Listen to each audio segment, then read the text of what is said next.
We're here at OSU. Rob Rowland with xable.com. Pat McCoy joining me as my color. We're here for the 7th and 8th game of the college wheelchair basketball finals. College ball. Here it is. This game is the University of Missouri versus University of Alabama. Good morning, Pat. Good morning, Rob. I think we're going to have an interesting, hard-fought game this morning. With these guys are going to care about it as much as the guys you'll see in the championship game, because this is a big part of their season right here. This is what they do. That's right. What they do. It's what they do. Also, and the opportunity to get to play in a place like a historic arena like Gallagher-Iba. This is beautiful. It's amazing. It's an awesome facility, and it's great that these guys are going to get the opportunity to play here. And the game is off. Remember, this also is brought to you by United Spinal Association. And we also want to thank our friends at OSU here, Stacy Penny and all the rest of the staff who's made our stay here so well and given us all this great ability to broadcast here. There we go. Let's go over the starting five from Mizzou Tigers. We've got we got a little one down there, equipment thing, but let's talk about that. Number 32 out there is Andrew Tucker. He's one of their shooters. 23. John Gilbert. John Gilbert, right. Garrett French is out there somewhere. Is he? No, I don't. Yeah. Number 40. Justin Siebert, Mr. Yeah. Garrett French. Garrett French. There was a shot clock violation, it looks like. Score is 0-0. Okay, here come Crimson Tide. They've got a strong team there. Nice long pass. He puts it up and does not make that one fall. That was Nick Ford who carries their thing, number 24, and that was a pass from Blake Lofton. He's their ball mover. Okay. Alabama has the ball. What was that call there? It was a foul. It was a foul. He just got to watch all the numbers. Foul on Justin Siebert. Okay, Blake Lofton, number 11. June Reed just put the ball in. That's number 4. 44 out there on the floor is Brad Bow, a freshman. And I think we got everybody called up there. I think so. Oh, look at this. Uh-oh. He should have taken the shot, I'm afraid. Well, we have to find out where the score is kept on this thing. Straight up. Oh, wow, okay. 2-0 here. Missouri moving the ball. Tigers trying to find their way. They're looking to have a win here at this tournament. And here they go. Oh, and they throw the ball away. You can't do it that way. You'll find the Alabama guys will play a real strong. They play that basic 5-3, what they call the teacup. It's a man-to-man defense that they pick up at the three-point line, that they play very hard and aggressive. You'll see them play a physical type of defense to try to control their opponents, where they're going, so that they can control the game. Notice how they've kept the big man from Missouri out there, Garrett French. They're trying to keep him away. Well, he's back in there. Alabama now with the ball. What are they going to do? Oh, what a pass.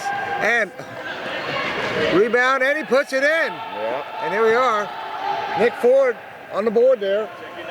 We've got a tie game here. 2-2. In traffic there, look at the way they're swarming around the Mizzou Tigers. Missouri and these two teams are a pretty good matchup, I would have a feeling.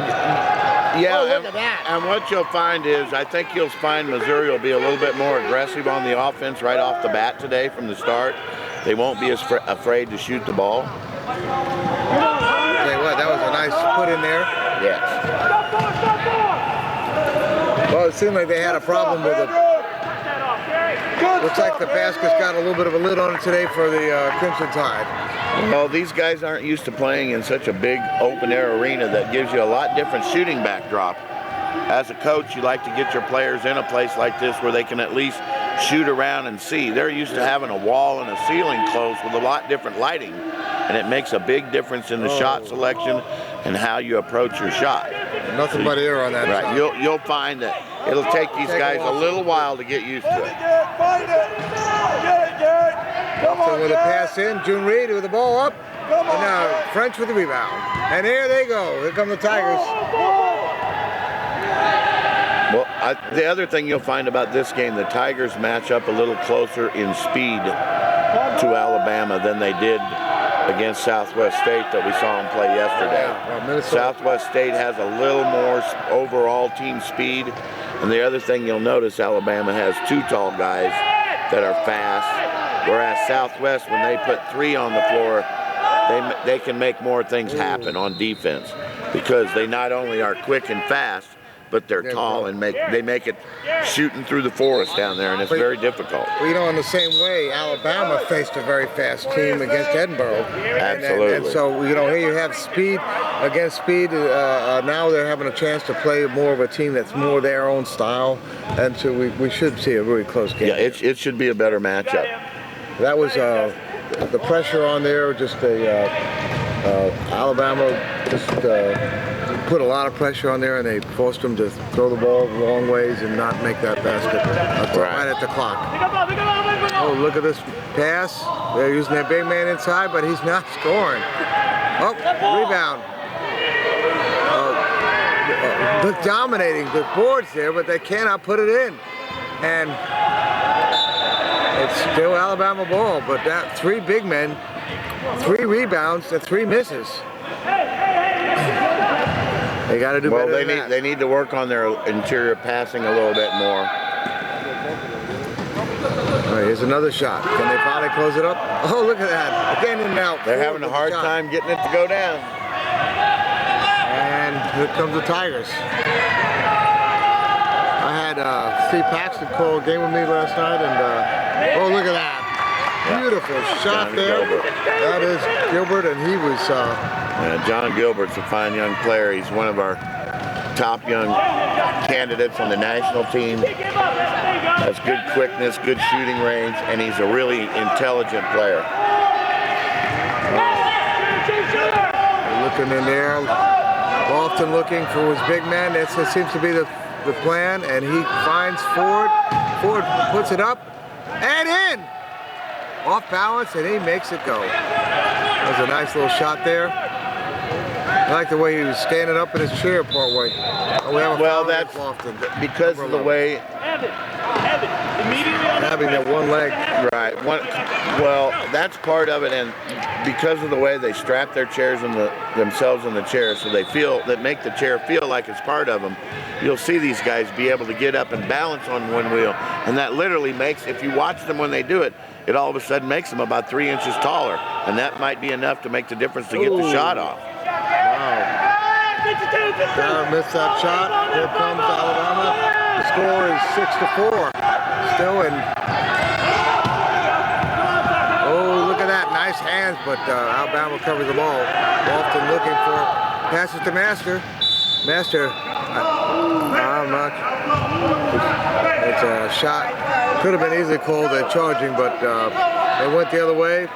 Said he didn't have position. And well, and from a standpoint, from a coaching standpoint, the coach is looking at him and saying, you know, that guy's going down the middle. There's no sense giving him an open layup. It's a good foul to draw. Alabama cannot put it in. Yeah, they're struggling with that. Tigers bringing it up. Tucker with the ball. The pass in. Oh, what a nice underhand shot there. And that was Justin Siebert with his, his second score now? Yes. Nicely done. Oh, there's a foul. Oh, there is a collision. You know what? You think about these people and have various spinal cord injuries and whatever, you know, whatever they're having to deal with. Some of them are amputees, and they're out there falling down and going over and doing things that anybody else would think would break their own neck, and there's no fear out there. It's just amazing. Well, and the amazing part is you watch it, and it's almost like I talked about yesterday, the tuck and roll. You'll see them, and they're immediately up and gone. They're not waiting for anybody to help them because they know that they don't have time for that. And all what a nice run and gun there. Yeah, that That was a Yeah, sweet Mr. shot. Buttram, Ford Buttram's a good young player for them. He's another one of our candidates on the national teams. Have been invited to the trials. Aggressive, strong player. I've watched him since he played in the juniors. He's progressed every year. He's one of the hardest working guys you'll find in the game. Yeah, we haven't seen him do much scoring in the last game, but we saw yesterday. But you'll watch that his game is keyed by his defense. And when he scores, it's when he starts getting steals and make things happen. The best thing he does is he disrupts their offense. I see him. See, look at the defense. They're running the shot clock down. The shot is up. Oh, back to the end there. Down to the end of the clock there. All right. But a little collision there. Yeah, his footrest hit the floor for a violation for a turnover.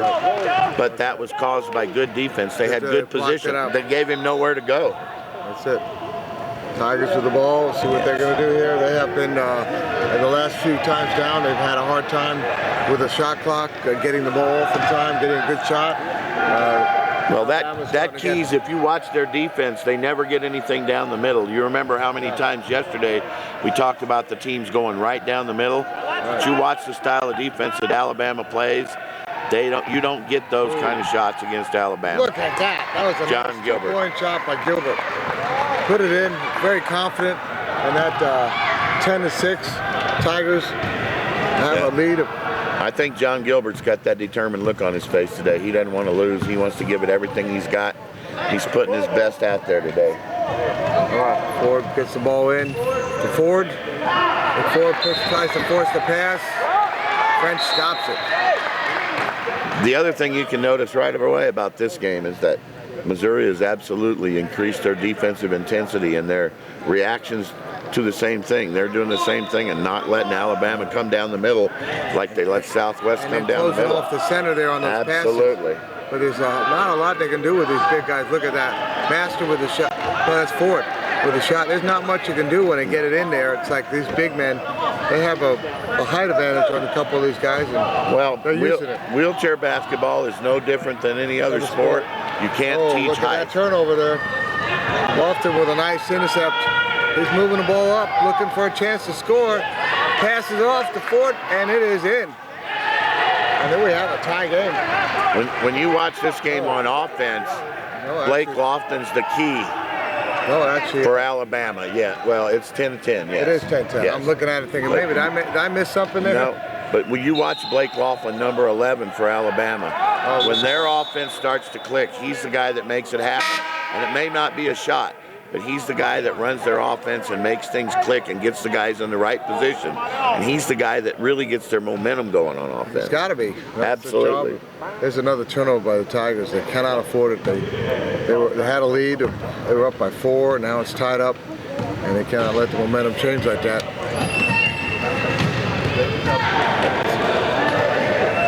Okay, Master gets underneath and puts it in.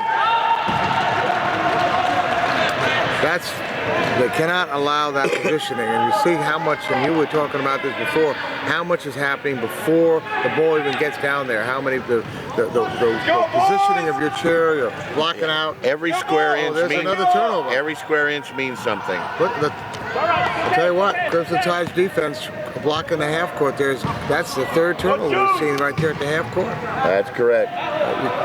Well, that's the other thing about see, now there's a bad pass, and John just cleaned it right off. He just saw it, made it happen. Now let's see what they can do with it. It goes back to the old defensive axiom. You can't pass through people. Long shot, in and out. Hey, Steve, get back, get back, get back! Well, we have a timeout. Timeout? Yes, Alabama time. Alabama timeout. Yes. Okay, we have the Crimson Tide up 12-10. And let's talk a little bit about what's going on in Las Vegas and the disabled sports world that you've been working on. Well, we're trying to increase our programs. We just increased the size of our junior program and took in about 20 blind athletes. They're going to start competing in Paralympic style competition, tandem bike racing, goalball, you name it. They want to do everything, just like all the kids. We've got our tennis program off the ground and going. We've all of a sudden kind of stumbled onto one of the more upcoming swimming programs in the country with some good young swimmers. I have a 13-year-old girl that just qualified for the Paralympic trials and has a good shot to make Beijing at 13. Oh wow, It's an exciting thing to watch these kids, and they just blossom and grow up. And this time in particular, the Paralympics is really, it's almost like the prime time in our world. It is. It is the prime time. It's the marquee event for all sports, including wheelchair basketball, tennis, track, all of it. And quad rugby. We're looking for our national teams to have a real big impact. The women are the defending gold medal champions. The men have done an overhaul in their program and have come a long way. Finished second at the World Championships in Amsterdam. They look like what I'm seeing, the talent out there. It's going to be an exciting thing, and Tracy Shuttleworth is going to be the coach. Yeah, he's the assistant head coach, working with Steve Wilson. Steve Wilson, all right. And they're going to, and Paul Jackson from San Jose, California, and they're doing an excellent job getting their team ready. Yeah, well, that was another basket by the Tide, and right. They were just French taking an outside shot, very rare. That's a good one. They got to make those fall in. Let's go, Chuck. Here, keep it up. Let's go. Here comes Alabama again. Yeah, I'd like to see. I would like to see Miss Garrett French be able to. Reed with a shot. Yep. No. Offensive foul on Reed. John Gilbert got in great position and drew the offensive foul on the big guy, took him right out of their offense. And that's smart play. That's anticipation that it's hard to teach. He has some real great natural instincts. You're watching this on xable.com. Welcome to the historic Aliga-Iba Arena, where we are seeing college wheelchair basketball finals. This is game 7, seventh and 8th place teams. Oh, look at that. There's a rarity you don't see too often. That ball is stuck. Let's see who is Tony Gonzalez, one of our refs, going to climb up there and get it? No, I think Mr. Hall can get it if he tries. But all right, we want to mention Austin Hendrickson is our head ref. Tony Gonzalez and Greg Hall are our other refs out here, and we've been impressed by the refereeing we've seen out here.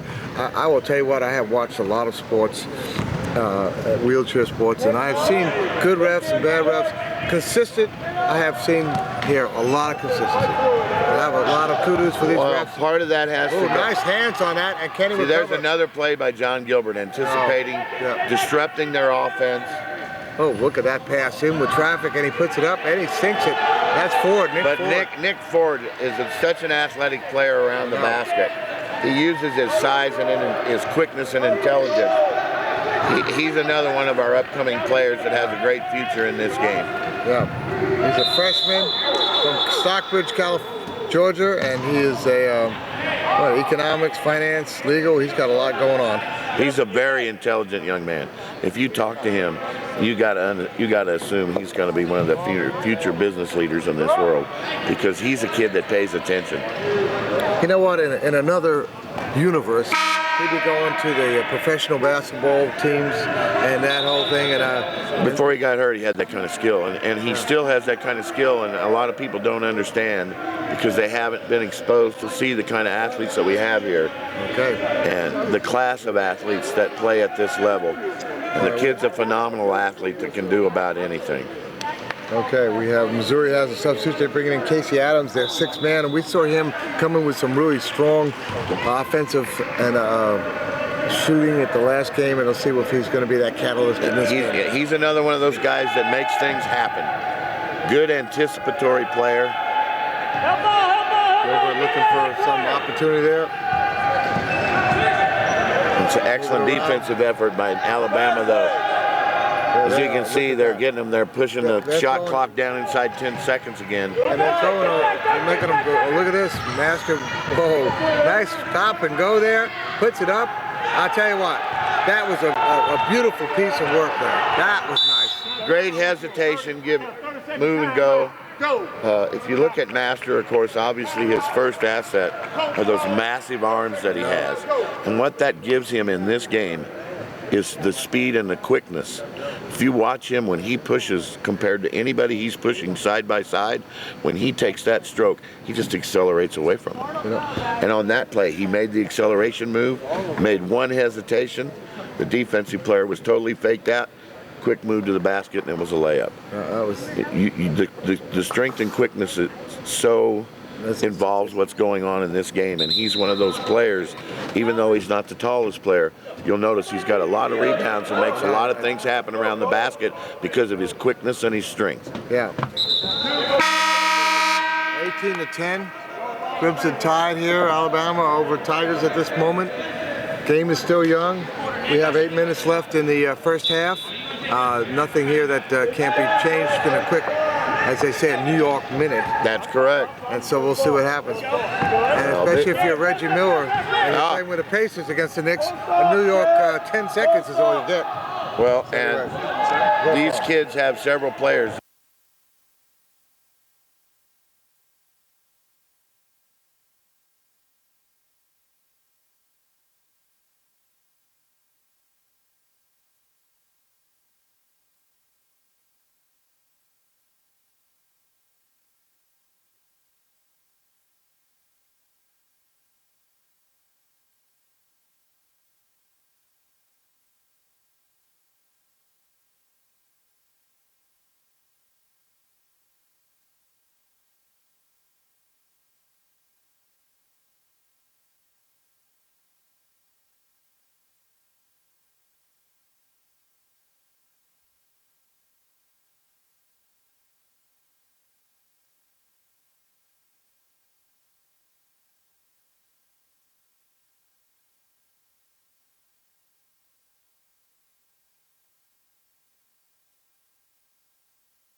All right, we're back here. That button. And there was And equipment time up. Yeah, it was a rear. Alabama did not score. They've been scoring on a pretty strong rate here. They're 20-10, up by 10. Missouri made a lot of substitutions. Take his wheel off. We have equipment timeout. Take his wheel off. There's a couple of guys connected here at the waist, as they say. Now turn him sideways. Yeah, these chairs, with the way they're designed now, the front, what they call a cow catcher on the front, where it connects with the wheels, there's a small gap. And when those chairs come at force, sometimes they get forced in and they get caught in there. And obviously these things don't give. No. You could bend the rim real easily. Well, and these are high performance wheels that are not cheap. All right. The average pair of spinners these guys is wearing costs $700. There we go. They have crossed the line just in time. Boy, that was close. We're seeing some pressure here. Let's see if the Tigers can answer it. Oh, I put up a shot. Did not go in. And look at this. And Often tried hard, but I don't think he got to it in time. Blake will fly all over the floor and give everything he's got to get where he needs to get. All right. On a play here a moment ago, he made a remark to us that he caused the play because he caught in and got in between and made the Tiger player deviate from his normal route and took him out of the play and locked up the whole play on the turnover. Yeah. And as I was saying earlier about Blake Lofton, when he's the kind of guy, he tries to make things happen. And that was a foul on Blake Lofton, trying to be aggressive. Yeah, trying to be. And this is a shooting foul. And 6 minutes and 20 seconds left. He's at is it a one-on-one? Yes. We have a one-on-one up there. See if he's going to. No, it must be a 2-shot foul. There's Evan not in the Moser. bonus. Yeah, it's a 2-shot foul with shooting. Evan, take your time. Because we have 3 and 4 team fouls, so. So it has to do with the fact that it was a shooting foul. Evan Moser up at the line. See what he's going to do. He's got to make some of these. I'll tell you what, it's just they have been stuck at 10 for the longest time. They need to get their offense going again. Yes, they haven't scored. They've kind of hit a lull that Alabama went at them very aggressively and took them into what they were doing and tried to make. Look how they set up here at the half court. They've set up like a high teacup. Yeah, they've increased their pressure from the 3-point line to the half court line to try to make something happen. The problem is when you do that and you bring your defense that far out, you give the offense more opportunities to come in and set picks. Oh, nice. But see, Alabama won't force it. They'll take their time. They know they've got time on the shot clock. They're a very well coached team. We're looking here. Master throws in to Nick Ford. He puts the shot up, and it is not good. And Missouri covers the rebound, and here they go. And they're in transition, and I think they're going to be across the line finally. A little bit of less pressure. Well, on that shot, Nick was worried about Garrett French behind him blocking his shot from behind because Garrett's a big man with long arms, and he can do that. So he hurried that shot a little bit. Absolutely. Well, Garrett does affect a lot of shots when he gets the opportunity. 10 seconds left. See, look at the defensive pressure. Somebody's got to shoot this ball. With 5 seconds, it's up. Oh, not good. Yeah, see, that's the defensive intensity of Alabama taking the Missouri offense out of their offense. Justin Siebert, who needs to be one of the scoring threats here. He's new at this point guard, but right, he's still trying to learn, and he's picking it up. He's made great strides. The thing about it is it increases the responsibility so much, and when you're trying to learn those things, it distracts you from the other things you need to do when you're playing. Foul. That's a 2-shot foul. Lofton forced that, but Master was down there. They had to be careful. They didn't throw it in. Nicely done there. You know, it's interesting to see. You know, we're waiting for Master. He has such speed that he can power past them that the guy can't even catch up with him. 3 times in a row, Missouri has set up their teacup at the half-court line, and 3 times in a row, the guy that's picked Master up, he's blown by him and got in position immediately because that's an acceleration I was talking about. Well, he's looking. Yeah, his first push is amazing. Oh, well, Master's going to be out. They put in back Nick Ford. Miles Thompson, that's the coach at Alabama. Before he coached at Alabama, he's big in the wheelchair tennis world and runs the tennis program at the Lakeshore Foundation. Lofton with the score. But he's also coached the varsity level junior team at Lakeshore for many years and coached a lot of these players in their younger days. So he's familiar and worked with these guys. That pass was not a good pass, a little low, and there's into Ford and a foul. No basket before the shot. Yeah. 32, foot play. Okay, you heard it. Austin Henderson calling the foul there.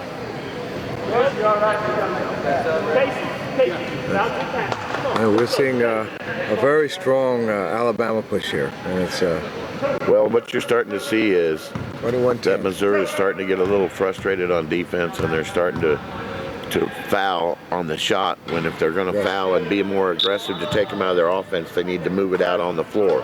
When those big guys get underneath, and Mr. French is in there by himself with all the trees, it's impossible for them to keep up. And of course, Alabama's well coached. They're going to run them at them and keep going at them and pushing it at them because they know Missouri doesn't have the depth that Alabama Lofton has. puts it up, and no. French with a rebound. Underneath, had a chance. And let's see what happens. Garrett French bringing the ball up.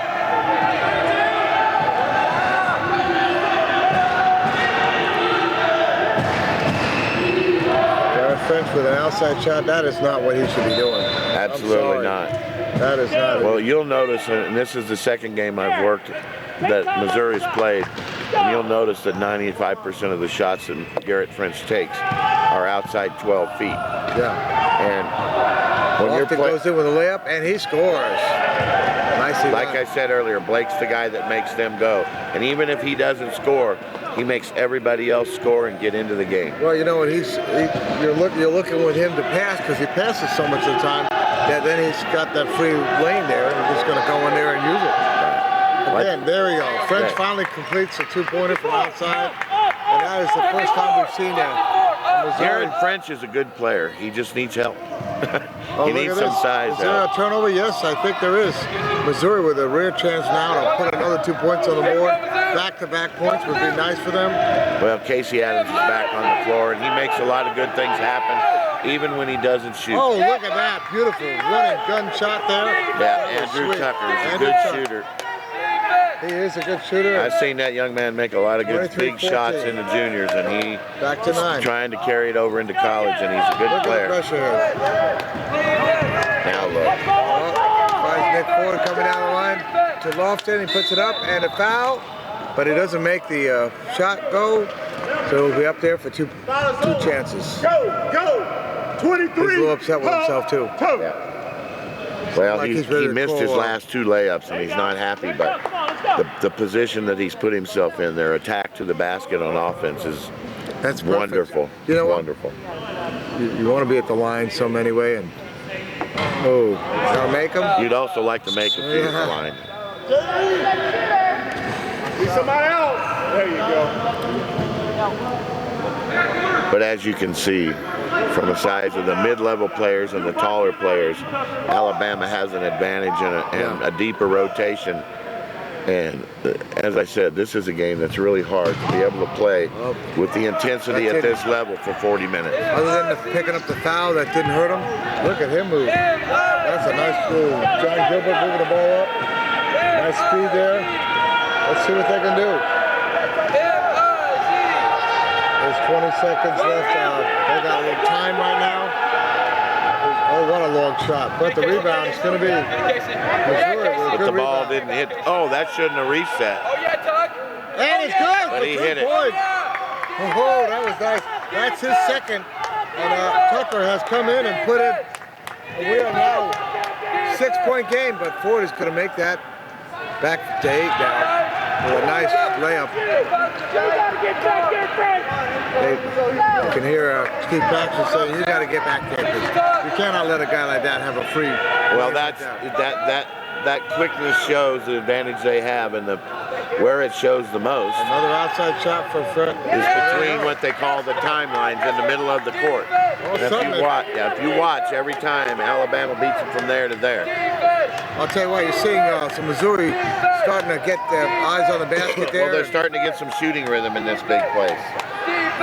Oh, foul. And one. Ford on the line. Garrett French, there's not much he could do. That was a pretty, it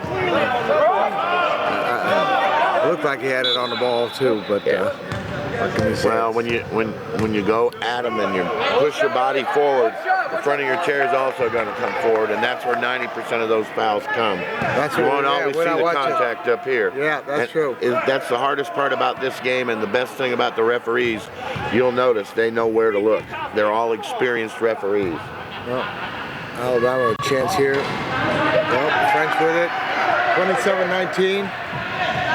Every time Missouri gets some things, Alabama comes back and makes a shot. But one thing you'll notice about Missouri, and compared to the first half yesterday, their passing up until that point has been better. But then they're starting with the same tendency that I discussed yesterday of the dangerous passes. Master Hinkle comes in, puts it in and out. Can't ask for more than that. The rims are kind of tight today. They have a timeout, Missouri. Yeah, the rims seem kind of tight, and the guys are pushing to hit it. But it's, when you get into the last day and you're down to your final game in this kind of pressure, there's the word, pressure. And it makes it tougher, even the little open layups. Well, defense is the key. You can win games with defense, but you still got to score. You have to score. Defense wins championships. if you can score with it. If you score on those turnovers. It's hard to win games 12 to 10. A minute 36 left in the game. Score is 27-19, and we are we're looking at a close game. I love that buzzer. God, feels good to be here in a real arena like this. Yeah. Beautiful facility. We have to thank Stacey Penny and the great staff at Oklahoma State. I was at OSU, Yeah. Oklahoma State. And remember, this is brought to you by United Spinal Association. Our sponsors are xable.com. And I hope you enjoy watching our great basketball coverage and all our other quad rugby coverage and everything else we do. Oh, look at that. They got to get that ball across. That's the defensive pressure. Time is running out, and there it is. Across in time. The shot is up. And good! Oh, yes! He's come through for them. Andrew Tucker has been... As I said, the young man has quite a history as a capable scorer at the top level of the game, every level he's played. And he doesn't have the speed, but he certainly has the determination. And that's, I think, is he 3 for 3 in the last... yes. Look at Master Hinkle. He just moves. Master Hinkle, so strong and so quick. You know what? Missouri scores, and then they come back and score, and it kind of... you got to keep it going. At least if they can trade the biggest thing about this game is that it's a number of consequential plays in a row. And it never stops. And that 1 second between plays, what you do with that 1 second is the difference between the good teams and the great teams. As you can tell, the ball's over here, but look at all the action in the other spots where they're trying to get an advantage. Just 1 second advantage. One split. We have a timeout here. This is Alabama timeout. Alabama's called a 30-second timeout. 41 seconds left. The time clock is at 35 of the shot clock, so there's a little differential there, 7 seconds. And I'll tell you what, it might be an opportunity to see what Missouri might get a chance back at the ball, and they want to be prepared for it.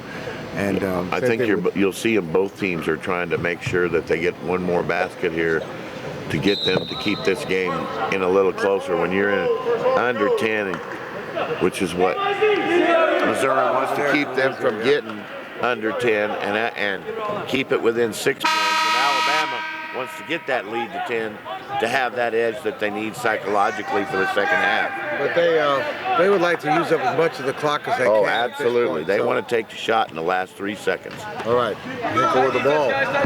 Here he goes. Looking. Finds Nick Ford. He doesn't wait at all. Puts it up and in.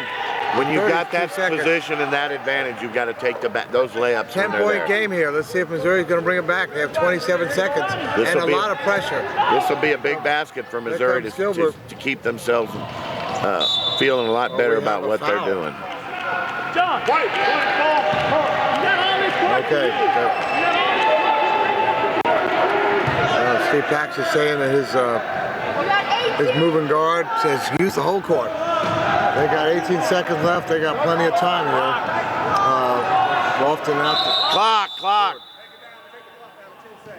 Take it out of 10 seconds. Oh, we have Take it down to 10 seconds. What did you say? Early, you had a good third of the court. Instead, you touch all the traffic. Look for the lanes. Come on. All right, here we go again. Coach Steve Paxson was just telling John Gilbert that they're trying to crowd what they're doing in one little section to use the whole court and all the lanes to give them that opportunity to get that shot. He's going to shoot it. It's up. Oh, off the rim. They didn't take a great shot with that. No. We end the first half 31-21. This is Rob Rowan at xable.com. Joining me is Patrick McCoy, and we will be back in a few minutes after a little bit of a halftime break. And stay with us. You're watching this great broadcast from Oklahoma State University.